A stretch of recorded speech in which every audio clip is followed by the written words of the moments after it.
Regional DK channel में आपका स्वागत है दोस्तों। मैं आपका चैती डीके जी, मेरे साथ हैं दोस्तों जदयू के वरिष्ठ नेता मिथिलेश सर से बात करते हैं कि सर आइंदा नीतीश कुमार पे आरजेडी वाले बहुत वार करते हैं, खासकर मध्य परिवारवाद पार्टियां। इस पर क्या कहना चाहेंगे कि अपने दोनों पुत्र को भी तो दे दिए, आप दोनों बेटियां को भी तो देख रहे पूर्णिया को लेकर के, इस पर क्या कहना, कुछ कहना चाहेंगे आप?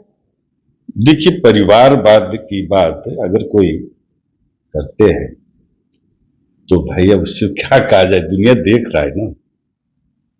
परिवार की गणना अगर किया जाए तो 5-6 का जो लाइन लगा दिए हैं, कार्यकर्ता नीचे से आता है, समझे, ग्राउंड वर्क नीचे से आता है और चाहता है पूर्ण ऊर्जा के साथ उच्च चोटी तक के पहुंचे।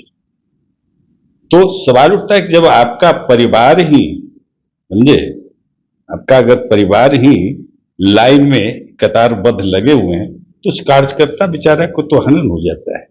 कार्यकर्ता पूर्ण ताकत से, पूर्ण ऊर्जा से वह कार्य नहीं कर पाता है, समझे ना। इसलिए अगर वो एजाज साहब कहते हैं तो पहले वो देख ले कि उनकी पार्टी के जो सिरमौर लीडर हैं, उनकी जो कार्य शैली रही है उस पर भी कहीं न कहीं एक अलग ढंग का लाइन खींचा जाता है। जिस टाइप से बिहार आदरणीय नेता को मिला था, जिस टाइप से लोगों की जो एक दहशत का माहौल था, उस माहौल को तो सब जानते ना, इसमें छुपी छुपाई बात है क्या। और इन्होंने जो कार्य किया है, नीतीश बाबू ने जो लोगों को कार्य, जो उन्होंने फाउंडेशन तैयार किया है हिंदुस्तान, समझ गए ना, किसी प्रदेश में ऐसा नहीं हुआ। आप हम लोग दिल्ली देखते हैं, बड़े नगरों को बिजली पानी रोड हटा दिया जाए तो क्या दिल्ली में लोग रहेंगे क्या? तो इन्होंने फाउंडेशन तैयार किया कि ग्रामीण में भी सड़क का निर्माण हो, ग्रामीण से लोग जो है वो जो शहर में आते हैं, गांव में ही अगर वो छोटा स्मॉल इंडस्ट्री शुरू किया जाए, जिस टाइप से इनकी कार्य शैली रही है, 10 लाख में 5 लाख सब्सिडी, और जब कंपनी आपकी चालू हो जाए तो आप जो है वो धीरे धीरे 5 लाख उसको जमा करें। तो ये सारी चुप कार्य, खास करके महिला का जो आरक्षण उन्होंने दिया है, और लोग तो बहुत कुछ कहते रहे, लेकिन इन्होंने कार्य करके दिखाया है, काम करके दिखाया है। ये छुपी छुपाई बातें नहीं, ठीक ना।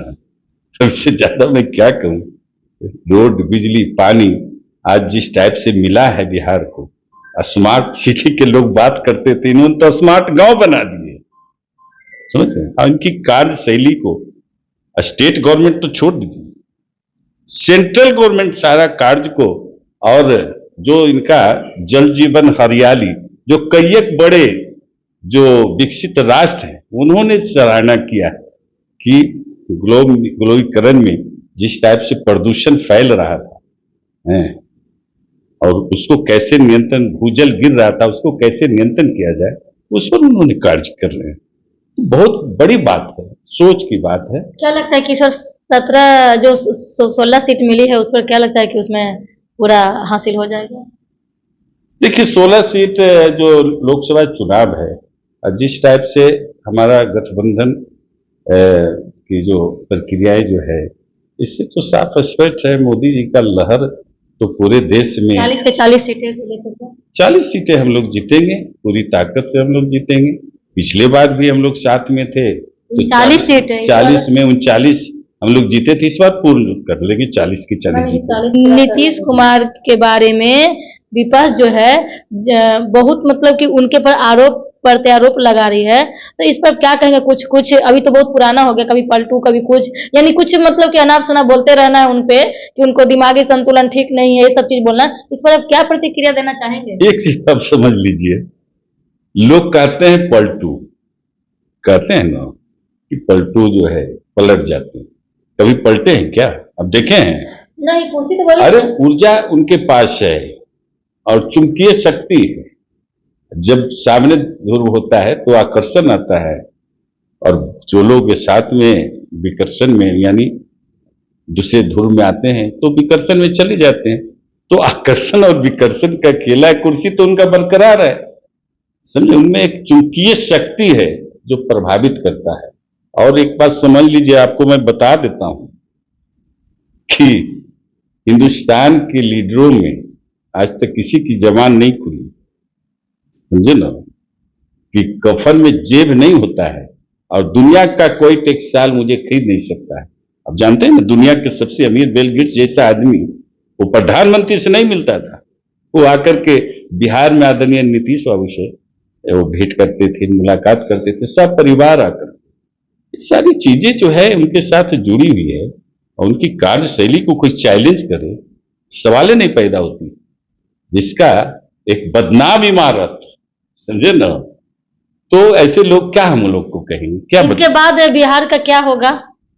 क्या? उत्तराधिकारी कौन बनेंगे? इनके बाद बिहार का क्या होगा? नहीं, उत्तराधिकारी की बात क्या करेंगे, जो ऊर्जावान होंगे वो आएंगे सामने।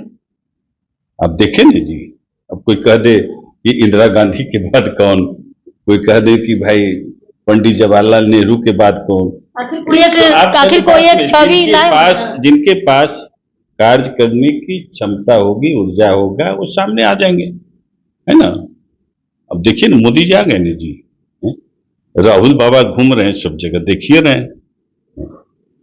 तो आप समझ लीजिए कि कौन आएंगे, अब हम कैसे बता दें। जिनके पास क्षमता होगा वो आ जाएगा, ठीक है। बहुत बहुत धन्यवाद। देखते हैं दोस्तों, क्वेश्चन मार्क है यहाँ पे कि नीतीश सरकार की जो अभी है डबल इंजन की सरकार में आगे क्या रूप, नया प्रारूप लेती है। दोस्तों देखते रहिए डीके चैनल में, लाइक शेयर कर सब्सक्राइब कर दोस्तों, फॉलो करें। जय हिंद।